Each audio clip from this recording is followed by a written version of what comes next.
I'm here with Alyssa Polosky, the head women's basketball coach and head women's golf coach at SUNY Geneseo. Thanks for your time, coach, and how are you doing today?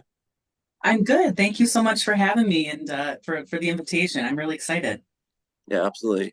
Before we get started, just tell me a little about Geneseo and your Yeah, university. so we're located in Western New York, and we are a SUNY school. So um, being in the state system has a lot of perks with a cheap price tag. We are also one of the most competitive SUNY schools, so we have a really high quality degree, and I also like to think that we have a really great golf experience to offer. So that's kind of my moneymaker. All those three things together is putting together a really nice experience for the golfers. Yeah, and if since you're an alum, which we'll get through, we'll talk about a lot during our conversation. But just what are some of the great things you would say, someone like a student athlete, who's looking to go to Geneseo? Yeah, I think we do a great job balancing both the academics and the athletics, and that's a huge perk of being a Division III athlete. That's for sure. We know that you're here to get a degree and then go into the real world and become a career person. So that's a highlight of the Division III experience, and that coupled with the high quality Geneseo degree, really sets athletes up to be successful in whatever their next step in life is after Geneseo. And I'm living proof of that. I went here Yeah. and played basketball here and had an incredible experience, and stayed here in a coaching capacity in some way for a long time, and now I'm here full time as head coach of both the basketball program and the golf program. So I have a really unique story here at Geneseo, and I love talking about it, but I also love telling it to recruits, and I wholeheartedly believe it gets them to buy into Geneseo as a whole picture, not just an athletic experience or an academic experience. Yeah, so I've gotten to talk with, coaches from other Empire 8 schools like, St. John Fisher and Nazareth, for example. And so given that you're a student athlete, at Geneseo in the Empire 8, just what are some of the great things, not only just about the Empire 8, but some things, given that you're a coach of multiple sports, that you would say, the great things just in general about Division 3, athletics. Yeah, I mean, Division III as a whole is definitely a different type of experience than the Division I or even Division II experience. We don't own these athletes. They're not here. We're not paying them to be here. They simply want to be here and participate in these sports because they want to, and because they want to be really good athletes. And that's very unique. And being part of a program who would also like to do that at a high level is also a whole nother level of a unique experience. The Empire 8 for women's golf has been nothing but welcoming to us. Our golf program is actually very new. I think our first Yeah. competitive year was 2019, maybe, or that was our first recruiting year. So we're a very new program still. I have three alumni right now. So that's, something that has been an interesting road to navigate as a coach. But I've gotten to know many of those Empire 8 coaches, and they've been great and been super helpful to me as someone who's new to coaching the game of golf. But they've been great with helping me out navigating what it's like to, get a tournament off, or scheduling, or recruiting. And I'm really thankful to them for that. And we're really lucky. We're located about a half hour south of Rochester, New York, and Rochester, New York is just such a golf hub. There's so many great courses, Yeah. a lot of great golf teams, women's golf teams. The LPGA Tour used to come through here, so we get to play at courses that have been played on by the pros. It's a really cool experience for the athletes, and it's been a really cool experience for me as a coach too, being new to coaching the game. I'm not new to the game of golf. I do coach. I come from a family of a bunch of golfers. But coaching it has been a new experience for me, and it's been awesome. I wouldn't still be here if it hasn't been awesome.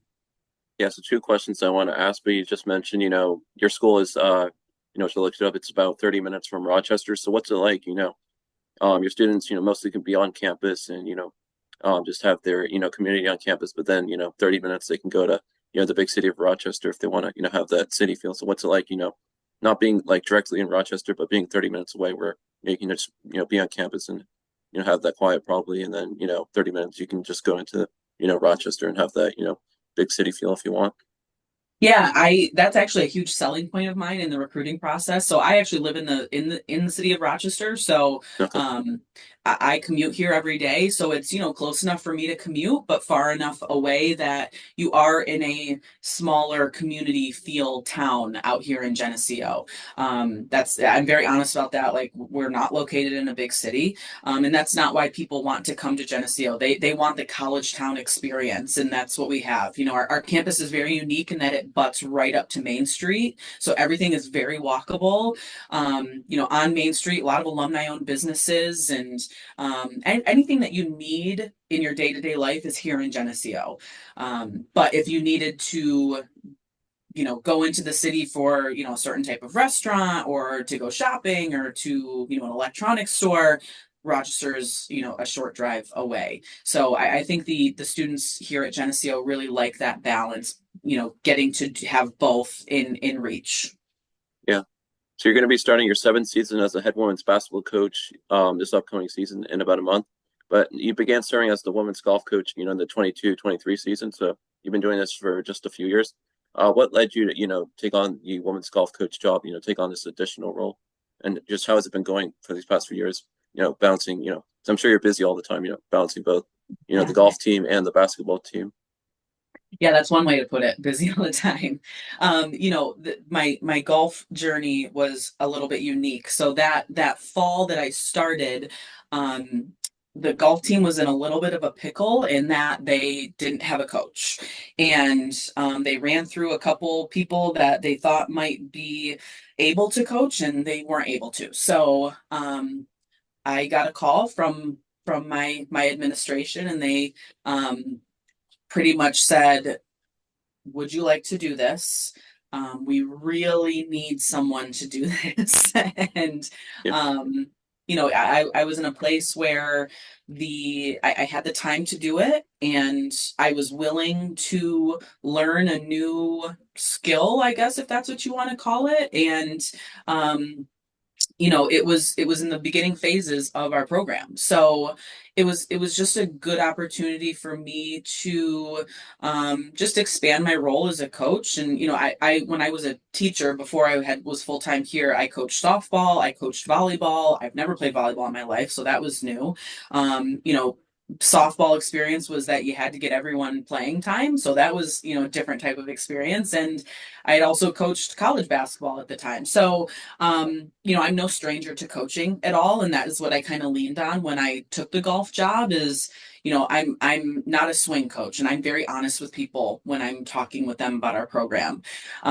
It recruits, parents, all that stuff, and so everyone knows that I'm not a swing coach. I'm not here to adjust anything in regards to the mechanics of golf, but I can certainly coach the mental game of golf, and that might be more important than the mechanics in golf. Um, we do that a lot with my basketball program, is the mental side of things, and performance and pressure and all that stuff to make you successful at a high level. So I bring that with me into golf, and I think we've done a really great job with that. And I've learned that golf is probably one of the most mental games in sports.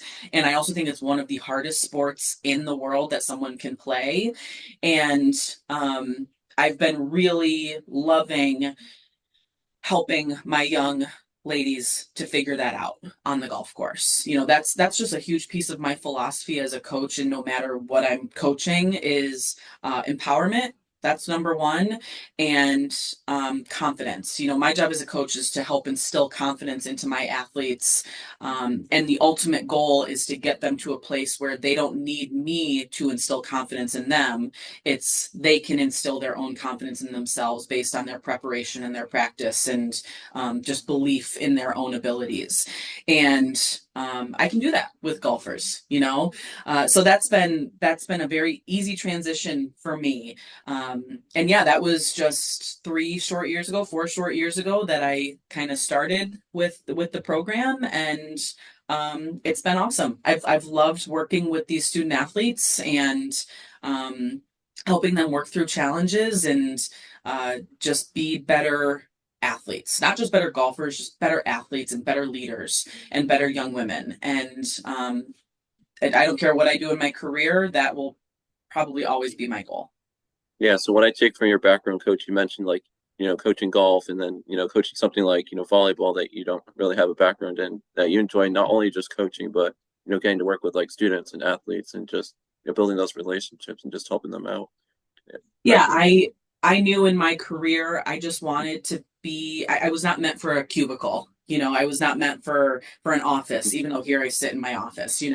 I was meant to be face to face with people having an impact, and I did that as a teacher for a few years, and then I was presented with this opportunity to be the head women's basketball coach here at Geneseo. And to be honest, I was not it was never a career goal of mine to be a college basketball coach. I was really liked where I lived. I loved my having my friends near me and my family near me, and I was very happy. And I always said if I were to ever do it, the only place I would consider it is at Geneseo. And Yeah. lo and behold, that opportunity came, and I thought if I don't do it now, I'm never going to do it. And however many years later, here we are. And now I also coach golf at Geneseo. Yeah. So I find a lot of personal reward in helping young people navigate this time of their life. And it's such a unique time being 18 to 21, 22 years old,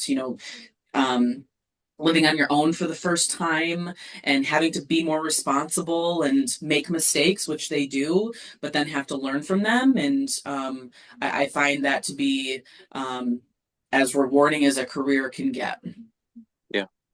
So let's talk, we'll talk first about your women's golf team, especially being, a golf podcast and just, your golf season's going on right now. Your team played a match against Kuka College on Sunday. Samantha and Cami Porter got some wins for your team in that match. Your team tied. Just what were your takeaways from that match? And, just over a week, your team will play in the Empire 8 Championship. So just talk about, that and just what you see for your team in the Empire 8 Championship. I know your team also finished, early in September, finished second at St. John Fisher. Jillian Draper finished second individually. So just talk about your team and just what you look forward to playing the Empire 8 Championship in just over a week. Yeah, I have a pretty large roster right now on the golf team. I've got 13 golfers. So there's one thing I want to do as the golf coach is I want to be able to give all of my golfers the opportunity to compete. And I know Yeah. that's not the philosophy of every golf coach. A lot of coaches like to just put their best five, best four out there and put themselves in a position to win each match that they play in. I'm a little bit different. In some of our matches, I like to get, I just want everyone to be able to compete on the course at some point throughout our schedule. We were supposed to have some more matches this past September, but unfortunately they got canceled. So it's not a perfect science, that's for sure. But I also in the tournaments that are a bit more competitive, like the St. John Fisher tournament was competitive. The Empire 8 tournament is going to be competitive. We'll play in the Northeast Women's Golf Conference Fall Invitational the week after that. Will be competitive. I will put my best lineup out there, and we will try to win and rank highly in those standings. So I think our matches have been great. I really love match play. I think it really brings out the competitive side of golf, and is just a great opportunity to get out there and kind of play one-on-one battle, which you don't always get to do. So I think match play is really fun. Yeah. And I also love the 2-day golf tournaments, which we did at Fisher in the beginning of the month, and I thought we played really well. It was 2 beautiful days at a beautiful course, and one thing I've loved about being in the Empire 8 for women's golf is that all of the women's golf teams are kind of matched very well competitively. There's not one team that's this outlier team that's, beating everyone every single time. We're all kind of in the mix. Yeah, like some days more than others, someone's going to have a better day than the next person. But we know every time we match up with these Empire 8 women's golf teams, it's going to be competitive, and that makes it really fun. It's anyone's game, if you will. So approaching the Empire 8 Fall Championship in the next couple weeks, I really like the lineup that I'm bringing to that tournament, and we're playing at a beautiful course out in Utica, New York, and I'm excited to see what we can do. They hosted actually the very first women's Empire 8 Women's Fall Invitational last fall, and it was a little bit last minute, a little bit thrown together. So I'm excited to have something a bit more, official to go to, and we're gonna put our best foot forward in those 2 days, and hopefully come home with a trophy. Yeah. So given your large roster size, coach, this made me think of a question. Do you ever have, difficulty choosing what players to bring to a tournament, or, given your large roster size, or is it, you usually have an idea, like for example, the Empire 8 championship, do you have an idea of what players you're going to bring, or is it ever difficult, to choose, or does it ever get competitive, for who to bring for a tournament? Absolutely. And that's coaching, right? Like that's part of the gig. And yeah, there are some times where I think, man, I've learned with golf that your number 4 golfer is just as important as your number 1 golfer. And Yeah. it's for team success, it is more about consistency from 1 to 4, as opposed to your 1 being really stinking good and your Yeah. 4 not being very good. So that has been a kind of a switch in mentality for me in coaching golf, which is been really fun. Like, what a great place to be in, that I have hard time deciding who's going to be my lineup because I have a nice array of consistent golfers. So it's like I said before, it's not a perfect science. Coaching isn't. There's a million ways to coach, and I'm sure that I make mistakes in decisions sometimes in golf and my lineup, but I'm okay with that. I can own that. And I can wholeheartedly say every time I'm trying to put the team in the best position to be successful. I, I Yeah. I'm trying my best, and you know what? That's all I can ask of my golfers as well. Yeah. I'm sure your background in basketball lends well to your, your golf coaching, because, basketball, you only have 5 players on the court at one time. And in college golf, you can only travel with, typically usually, 5 players. I'm sure your background in basketball has been, a good asset to your coaching and golf. Yeah, I think it has too, probably more so than I even realize, and more so than I ever thought it could. And I think it's just kind of reiterated the fact that coaching is coaching. It's no Yeah. matter what sport it is coaching, and it can be translated across many different fields of play. Yeah. So lastly about, your golf side, then we'll go on to the basketball side. Is last year your team had a pretty, good season, I would say. Lots of wins in your matches, tied for first at the Cuca College Invitational, and got second at Nazareth tournament in the spring. So just, not only last year, but just, some of the success you've had, given that your team is, so young, and well, like your program is so young. Your school's only had women's golf for just a few years now. The success you had, particularly, last year. What does that mean, for you as a coach, given that, your program is just, only a few years young? And because I've talked to coaches, because it can be hard, just starting a program and, going up from the ground running. I've talked to coaches even at the Division 1 level, and it can be, uncertain, and it can be hard, starting a program from just, nothing, and getting a program up, and then, having success. Yeah, so our seniors this year were actually freshmen my first year as the golf coach. So I'm about to see my first full cycle of a class go through, and I will be sad when they leave. I will, because we've kind of gone through the growing pains together. They came in, their first year was my first year, where I didn't really know what I was doing with this whole golf thing, and they were so patient with me, and they actually taught me more about um what a tournament looks like, and just all the ins and outs of um, being a coach at a competition, and how this whole thing operates. How much time they need in warm-ups, what warm-ups they need, just all that stuff that people don't think about. I really worked through that with my senior group this year. So they've really kind of set the stage for a really strong culture in our golf program right now. And I'm not a huge fan of the word culture in my basketball program or golf, just because it gets thrown around so much. And I think there's a lot of people who are unable to talk the talk, even though they walk the walk. And I think we do a really good job with that. I really like where our program is at in terms of leadership and now consistency from class to class. And a huge piece of that is because of my current seniors. They've been so enthusiastic. They've been so willing to work with me as I figured this whole thing out. And they're pretty good golfers too. Jillian's a senior this year. Jillian Draper. She's one of my. She's been my number one golfer for probably her whole career now, and she's just a golf junkie. She just loves it, and she's helped me out a ton, as have her classmates, in just figuring out how to do this whole thing. And they've done a great job now as we've gotten more recruiting opportunities in our women's golf program, bringing in the next class of people. Our current sophomore group, there's three of them. They kind of started the whole recruiting visit thing where they came, they, had a meal and met with the team, and talked about what the experience is like, and really helped me sell Geneseo and our golf program to those their eventual teammates, which then led us to bring in our largest class this past this our first years this year, which I have five of now.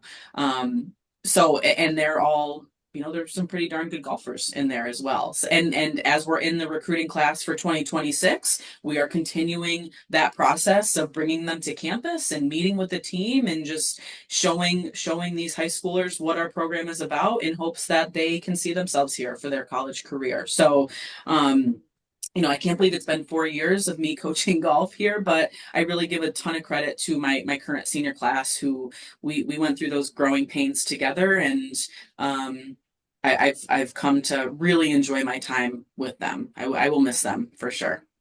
Yeah, so I've talked to a lot of coaches, and you mentioned Jillian, who just loved the sport of golf. I've always heard that it's always great when you can get a player who just, truly loves this sport and just loves to go out there and just, play, compete, and practice. And that's great. So now going on to your basketball, um, side of things, your upcoming season begins in a month. You'll play University of Scranton November 7th to start your season. On the basketball side, just what do you look forward to, with this upcoming season, and just tell me how your team, looks going into the upcoming season.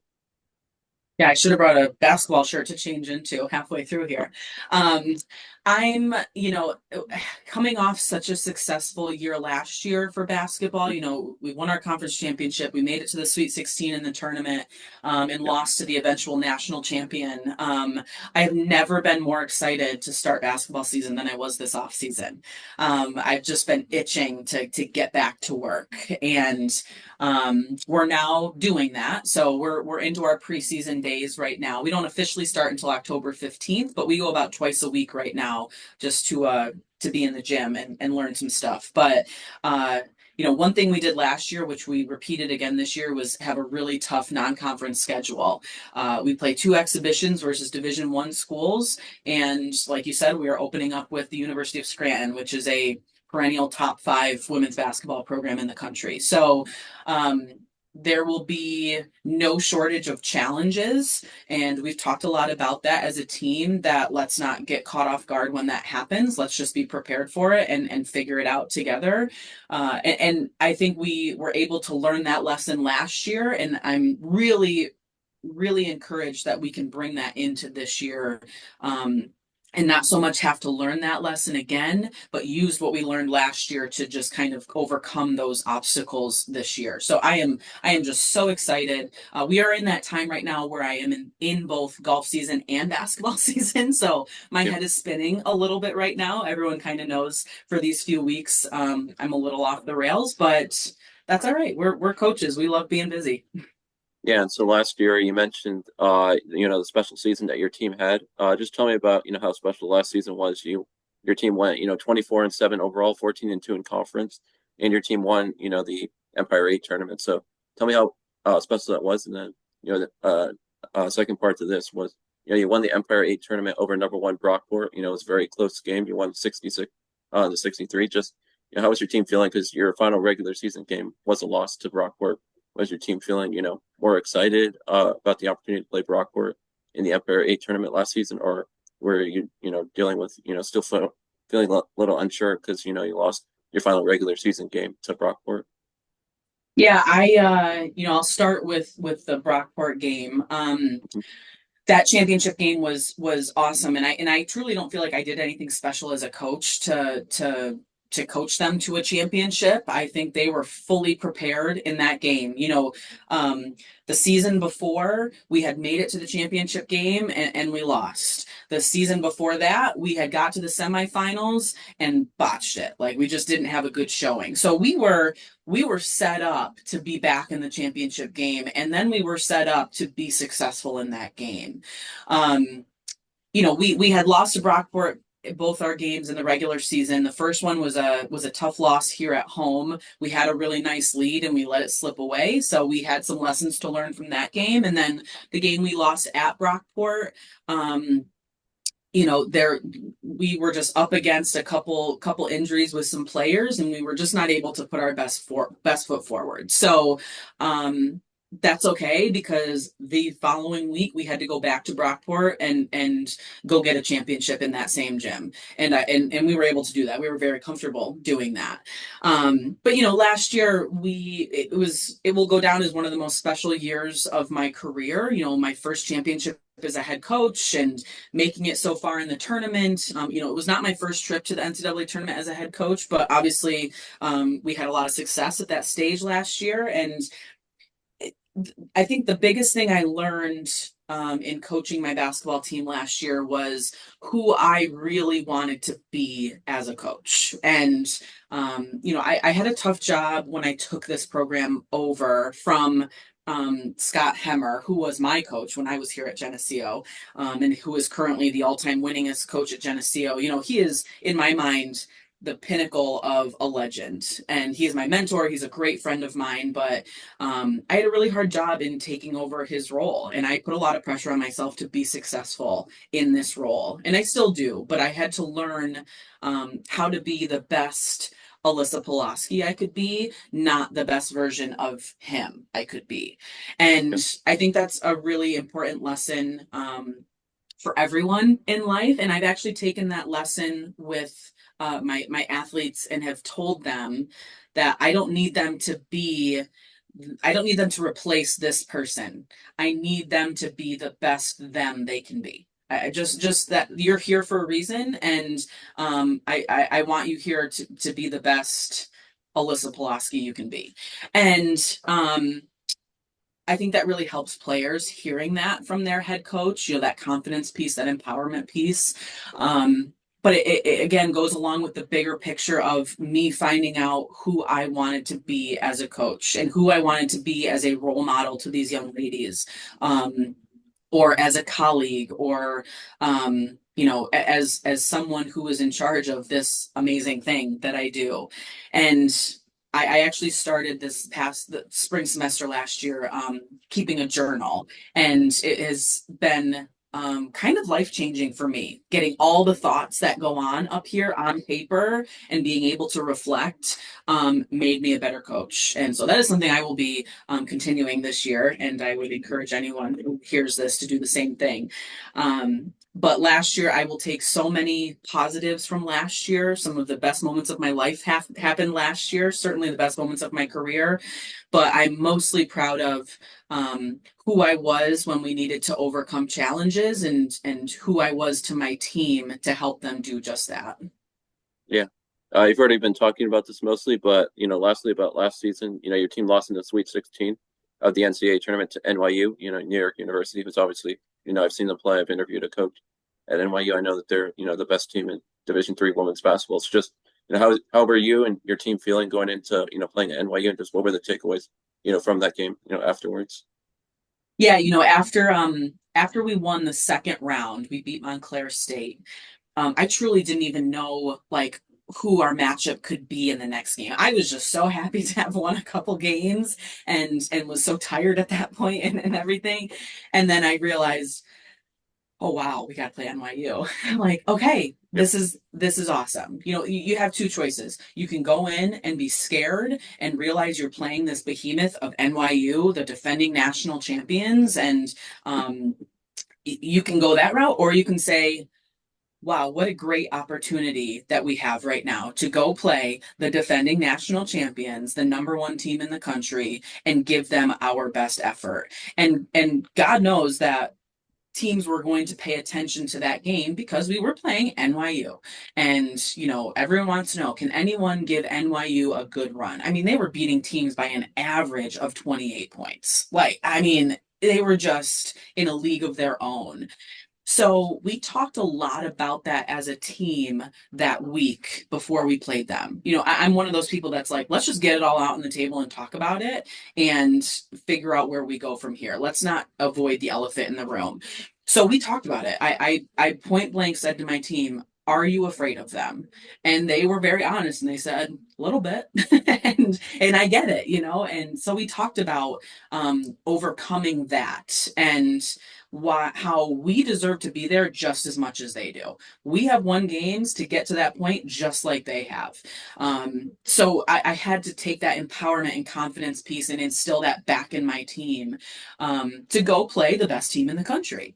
And we were going into that game as mentally and physically prepared as we could have been. I have no qualms about that. We did exactly what we needed to do. And because of that, we were down by one at halftime, and we were giving them the best game that they have seen all year. And, I remember going into halftime thinking, it's a little bit more expletives happening in my mind, but we got a shot here, And we ended up coming out of halftime and they kind of threw one good punch at us to kind of put us back on our heels. And we eventually ended up, I think it was maybe a 10-point game at the end of the third, and we ended up losing by maybe 21 or so, which at that point was the closest game they had had all year. And which is pretty amazing to NYU. I mean, all credit to them for the closest game that you have all year to be 21 points. That's pretty amazing. And I was so proud of that as their coach. Is you just gave the defending national champions, the eventual national champions of that year, and the number one team in the country the best team the best game that they had all year. Besides a win, what else could I want as their head coach? And we were just we were I don't want to say we were so happy after that game because it was so emotional and so sad. But we totally felt like we gave them everything we could have given them. And of course, I learned a ton in that second half of that game about things I should have done better as a coach that I'm taking with me now into this year. But all hats off to NYU. Their coaching staff was nothing but kind to us and complimentary to us after and this summer on the recruiting trail. I had gained a new friendship and a new relationship with their coaching staff through that game, and I wish them all the best this year as well, and hopefully I get a chance to see them again. I would love that. Yeah, I think really great things you said, Coach. One thing that you learned a lot from, getting to play NYU, that you're proud of your team, even though they lost, that they gave a good fight against them.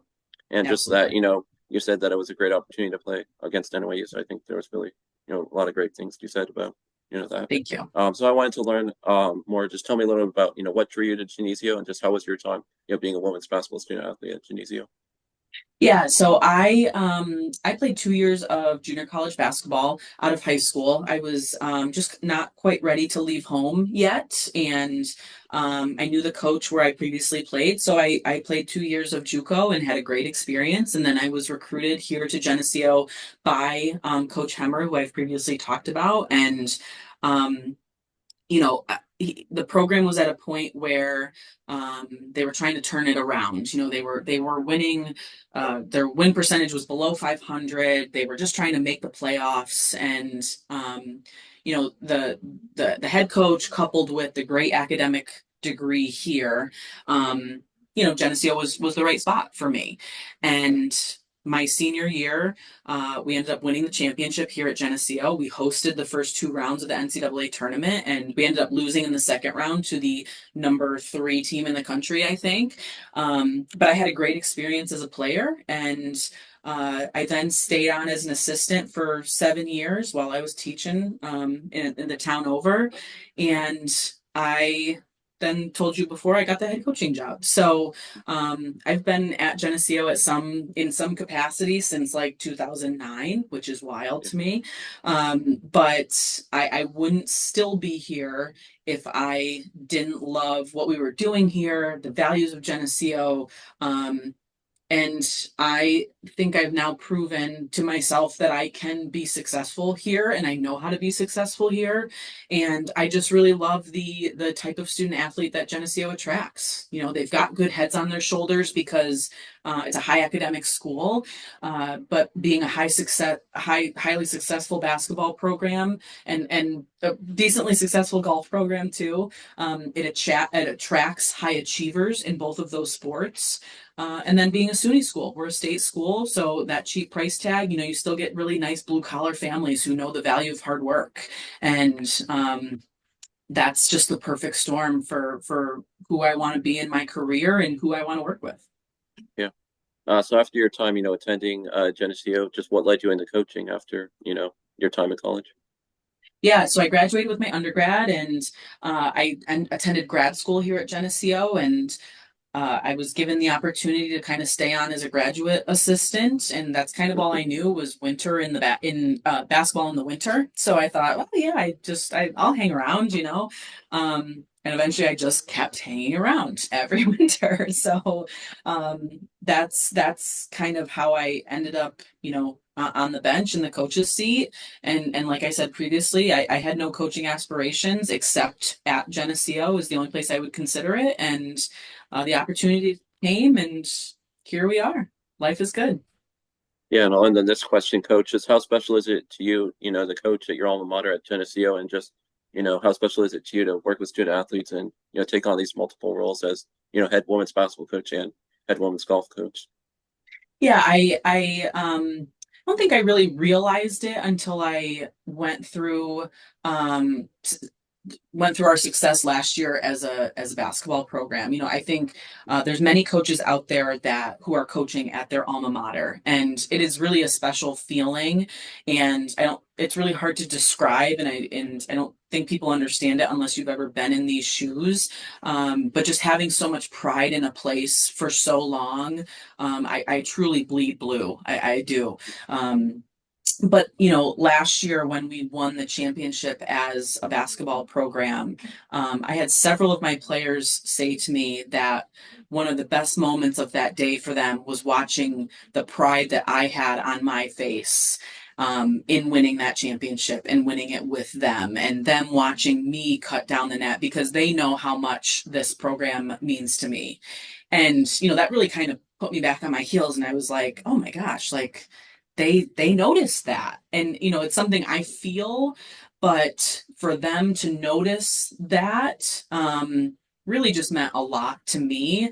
And they know how much pride I take in our program, and and that's my golfers too. They know how much pride I take in our golf program. I might not have golfed here, but I do expect our golf program to be held to a high standard, and to act in a certain way, and to be a good representation of themselves and Geneseo and me, and they know that. And I just would always love for them, all my athletes, to have as much pride and love for Geneseo as I do. And if they can do that, and I think they're well on their way, then I've done a really good thing, I think.